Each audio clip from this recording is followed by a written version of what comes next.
Okay, so today we're going to be talking about I forgot to title this yesterday, a box and whisker plot, okay? And I had you draw this hand because your hand is going to help you memorize the important parts of a box and whisker plot. Minimum, lower quartile, medium, upper quartile, maximum. We call the pinky the minimum because it has less power, the minimum power. We call this the maximum because it has the most power. Your median, well, it's your middle finger. It's the number in the middle, median. Then we have lower and upper quartile. So take in these numbers, 1, 3, 5, 7, 9, 11. What I want to know is some important information. Minimum. What is the minimum number in our set? 1. So let's write that down. Your minimum is 1. Similar. Okay. Maximum. What's the maximum number involved? 13. Very good. Now I'm going to ask you for the median. How do I find the median? Okay, so you have to cross them out. So literally cross them out on your paper and circle the number in the middle. I literally need you to do this on your paper. Front, back, circle. You need to do it. You need to see how easy this is. So this is 7. Okay? Medium is the middle number, like the middle finger. Okay, now we're going to do the lower quartile. After this problem, yes. Right now, I want you to write it out. Since we're learning the vocabulary, we're going to write it out, and then after this, we can abbreviate, because I will abbreviate as well. Okay, lower quartile. What does that mean? That means the middle number of the first 3. The first half. So here, you're going to look at the lower part. In this case, there are 3 numbers. Sometimes there's more. And you're going to look at these numbers. And you're going to be, what's the middle number of this set? 3. So I literally want you to pick up your pencil and cross out the 1, and cross out the 5, and circle the 3.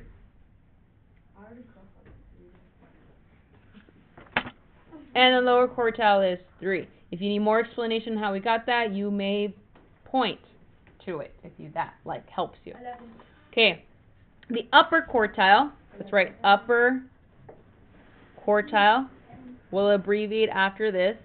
Upper quartile is 11. I look at the upper part after the median, cross it out, circle 11. That would be your upper quartile. Are we okay? Okay, now we're going to graph these on a number line. These 5 points, which represent your 5 fingers, minimum, lower quartile, median, upper quartile, maximum, we're going to graph it. So draw me a number line.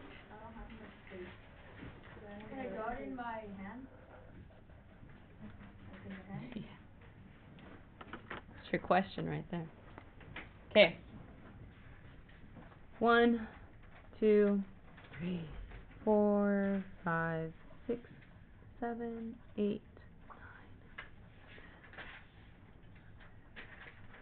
Go all the way to 13, skipping a line if you can. Draw a number line.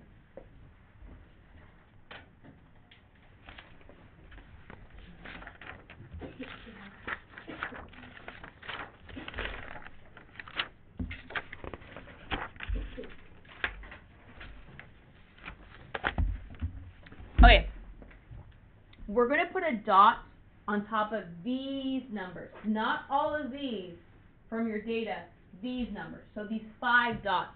So here's how you're going to do it. Okay, 1. So I'm going to put a dot on top of 1. 13. I'm going to put a dot on top of 13.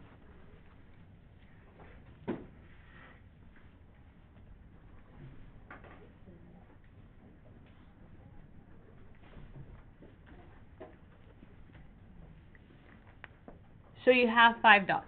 Yes?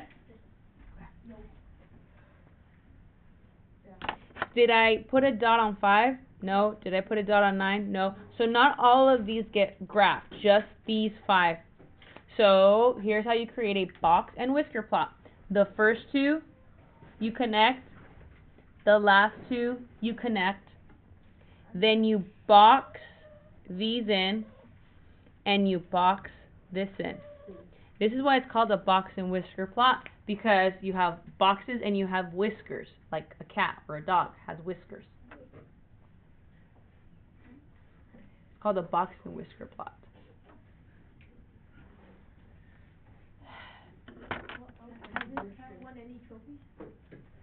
Has this what? Okay. Each of these sections, Brian and Angel, represent 25% of your data. All of these represent 25% of your data. So 25, 25, 25, 25, what does that equal to? 100. So here represents 100% of your data, right? You representing your data. Now, if I go right here, what percent have I passed already? 50. Well, isn't this your median? Your median is 7. And doesn't 7 represent the middle number? And wouldn't 50% be the middle? Yeah, so that's why that's the middle. Now, why do we have this? I'm going to ask you a question. Let's pretend these are your test scores for tomorrow's test. Okay? The highest score, what was the highest score someone scored? 13. So someone scored a 13. What was the lowest score? 1. That's bad. Well, no one got a 0. Yay. Okay. How many of the students scored 7? What percent of the students scored 50% or below? 50%. Oh, sorry, I asked that incorrectly. What? I gave you the answer. What percent of the students scored 7 or below? 50%. Wow, you guys are great. You guys are great. No. Okay, let's write that down. What percent, yes, scored 7 or below? What percent scored 7 or below? So we go to 7 and we realize, oh, that's the median. So it says 7 or below. So what percent? What percent does this represent? 50%. So we're going to write 50%. That would be our answer. Okay, next question. What percent scored 3 or above? 70. 75. So, what scored 3 or above? So here's 3. What percent of the students scored 75. 3 or above? 75. 75, right? Because here's 3. This is 25 plus 25 plus 25. That would be 75%. These are the type of questions you're going to see on tests. They're going to ask you these questions. They're going to say, look at this, and on Alex, what percent scored 3 or above? So you go for 3, 25, 25, 25. Oh, 75%. Okay? Do we understand that? Do now a little bit? Okay. Let me ask you this. Wait. Yes?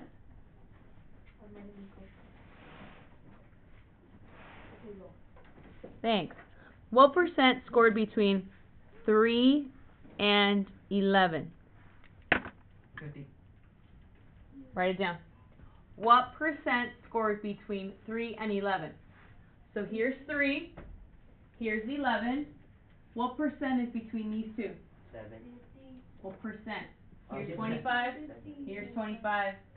50. 50%. So we're asking for the percent. Okay? These are the type of questions you'll see. That So the hand had nothing the hands, this is what the hands have to do with it.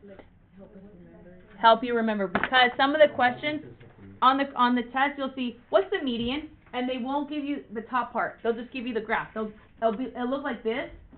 You'll have these questions and they'll say, what's the median? And then you're like, oh wow, what dot is that? You look at your left hand and go, oh yeah, the third one, the middle finger. Oh, okay. 1, 2, 3, that's my median. Or they'll ask you, what's the maximum? And you're like, oh, which dot's the maximum? Oh, the thumb, the 5th one. 1, 2, 3, 4, 5. That's why I show you the left hand. So it helps you memorize which dot is which.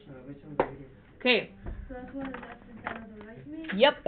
Yes. Wasn't it 50? Totally. 50%. Trying to make sure you were paying attention. Thank you, Juan, for correcting me. It's 50%, not 75. My mistake. I think Well, teacher side. Okay. Next thing. Range. Write this down. What is the range? Everybody do this with your fingers. The highest number minus the lowest Yes. number. This is your range. What two fingers are touching? The The max max and the min. So to find the range, this is what you do. It's 14. What's 13 minus 1? Minus 12. is 12. So the range is how far is it? What's the difference? 12.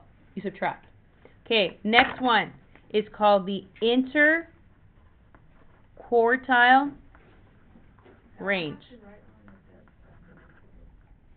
Interquartile range.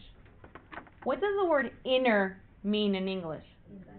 Inside. So the prefix, you should have learned in English, prefix is inner, which means inside. Quartile, these are your quartiles, range. So the inside range of your quartile. Everybody try to do this.